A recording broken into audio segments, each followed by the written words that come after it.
Christopher Bell leads the field back into the tri-oval here at Texas.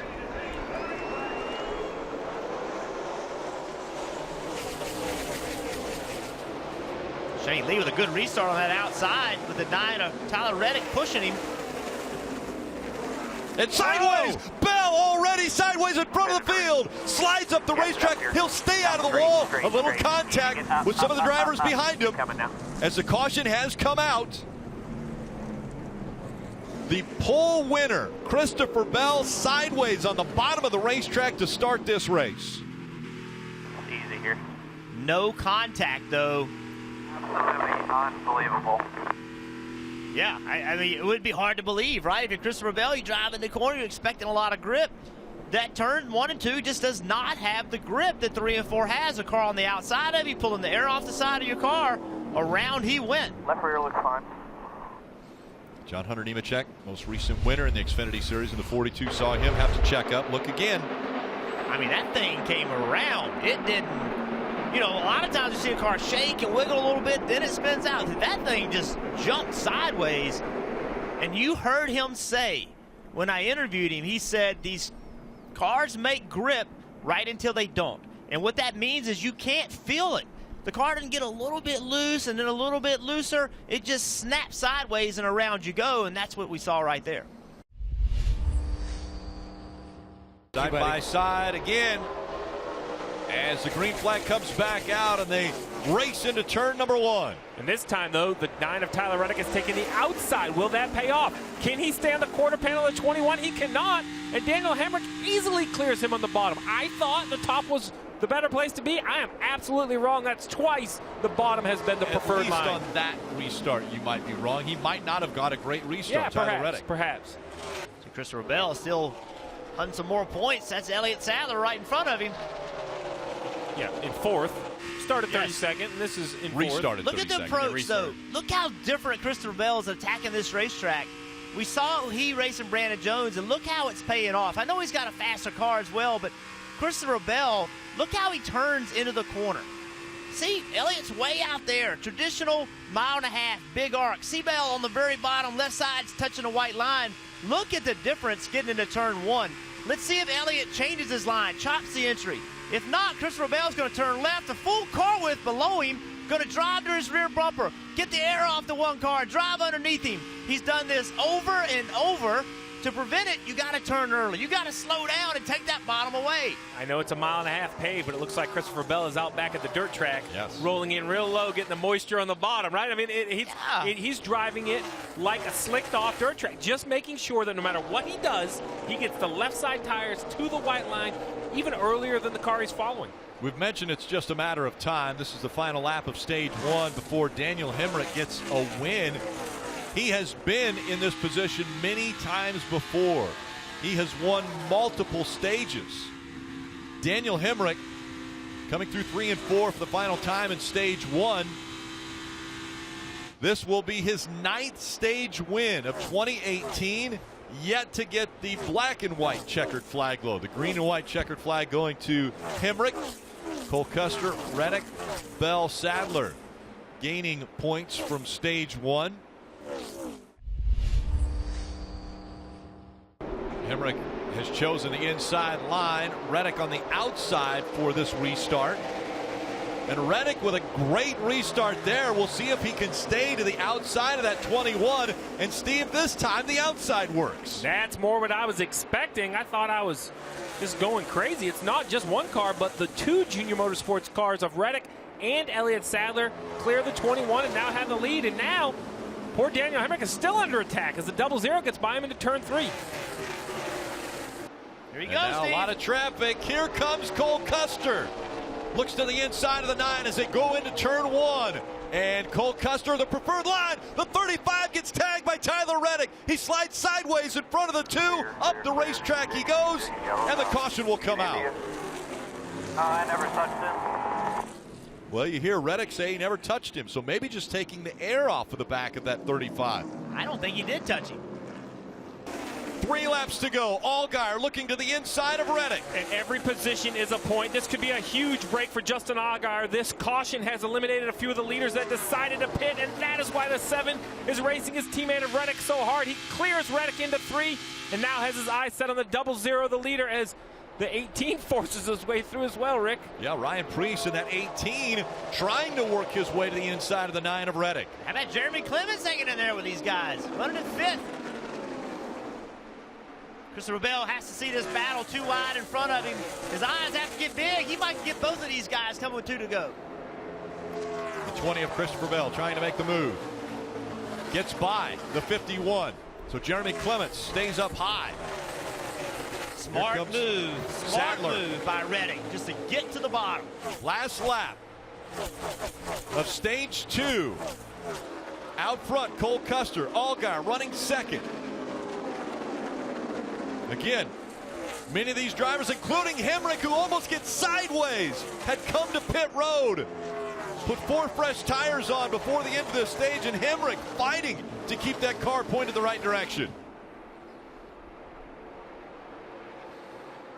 Coming out of 4, it's going to be Cole Custer who will win stage 2. Big points for Cole Custer. Allgaier 9. Reddick gets 4. Or gets 4th. He will get 7 points for that position. Christopher Bell chose the outside line. Elliott Sadler on the inside as we start stage 3, the final stage from Texas. And Christopher Bell easily is going to clear the 1 of Elliott Sadler, and around they go. The 19 of Brandon Jones caught the 5 of Michael Annett. Now coming in and out, in and out, in and out, in and out. Hold your brake, hold your brake. More coming. On lap 82, see right there the 19 on the bottom of the racetrack, and once again, just the back gets pulled around. And Allgaier was able to sneak through there. A repaved racetrack going 185 miles per hour is one of the toughest things you have to do as a race car driver, because there is no field. Christopher Bell said it. You know, drivers, not just dirt track drivers, every driver drives off of what he feels. And when you have a repave, he said it best, you have grip right until the time you don't. And it's hard to feel that slip of the tire. Caution out.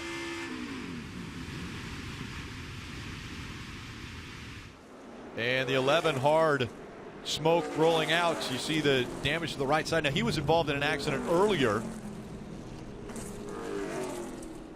And Christopher Bell now on the outside of Ryan Preece. On the left side of the screen, Justin Allgaier trying to chase Hemrick down. He better get him quickly. What I've seen so far is Hemrick's got good long run speed. I think Allgaier needs to get the 20 contact. goes around with contact of the 22. And into the wall goes Christopher Bell, one of the championship contenders, in the wall early.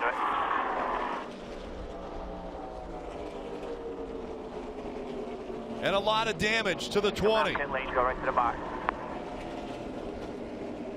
Even though pit road is closed, they've got to take the advantage. Look at the steering wheel shaking. They have to take advantage of being that close to their pit stall so that they can do work on that 20 and try to get him back out on the racetrack. The leaders in the middle of 3 and 4 right now. Their goal is to try to stay on the lead lap here. If they can't stay in the lead lap, Steve, they just got to stay and keep working on it. Vibrating pretty bad.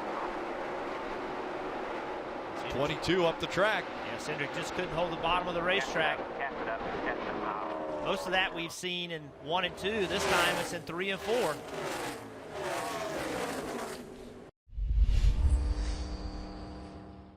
It'll be 49 laps to go in Texas. Hemrick on the inside, Allgaier on the outside, green flag back in the air.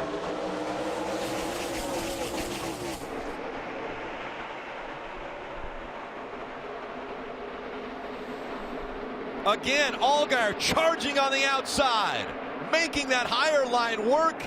Can he stay with the 21? Down the backstretch they go. He's going to need to pinch that 21 off. A little bit of a run, but no help.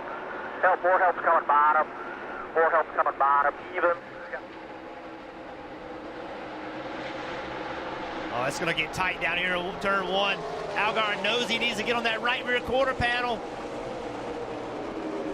And again, he dives into one in that high lane, making it stick again. I am impressed by the 7 to be able to run that upper lane with some confidence through 1 and 2. Yeah, really, these two side by side are driving away from Tiff. Oh, slipped right there by Hemrick. That's going to allow Allgaier to clear him. Allgaier in front of Texas.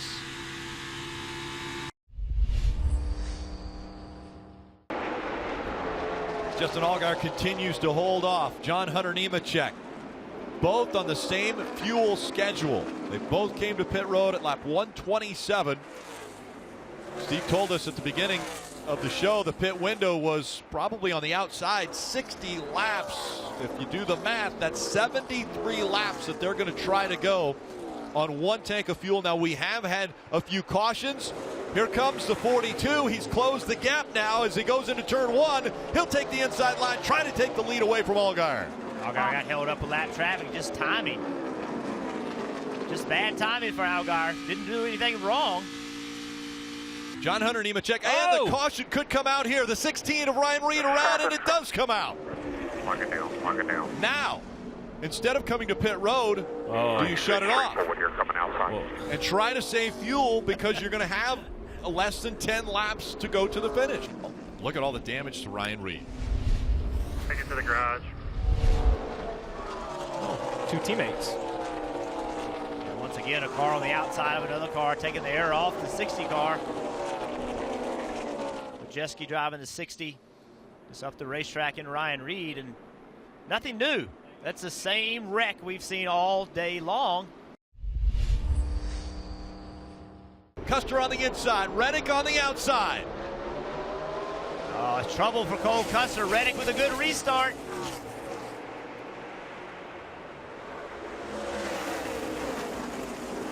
Two by two through 1 and 2. And Reddick's not going to give him any room whatsoever. He's going to really put his left side on. Oh, contact behind him. John Hunter Nemechek dives to the inside, makes it 3 wide as they go into 3. This is an advantage, John Hunter Nemechek, side by side. John Hunter up the racetrack. And the 3 of Shane Lee goes around, catches Daniel Hemrick, one of the championship contenders. Keep it out of the wall. Caution back out. Caution comes out again. You can see right here, Shane Lee on the bottom of the racetrack, and once again, just can't hold the line. Seen it all day long. A lot of Cup drivers watching this race getting increasingly nervous about tomorrow. He goes up through the gears. He's going to get a little help from Elliott Sadler, but a great restart for Cole Custer in the 00 as well. Reddick has him cleared. Cole Custer up the racetrack. Under 2 laps to go in Texas. Come on. Give me 2 good laps. And look at how the 1 falls back now. Elliott Sadler all the way back to 5th and fighting for that spot. Now back to 6th. Cole Custer's run Reddick down. All over the back bumper. Can he get him loose? Down the backstretch they go. Here comes Cole Custer. They hit. Contact made. Tyler Reddick trying to stay on his bumper. Cole Custer trying to pull away. Cole Custer takes it in Texas.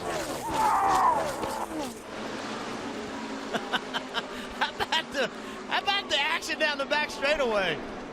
That's what I'm talking about. Awesome job today, Cole. Awesome job. Good job, guys. Great car. Cole Custer just punched his ticket to Miami.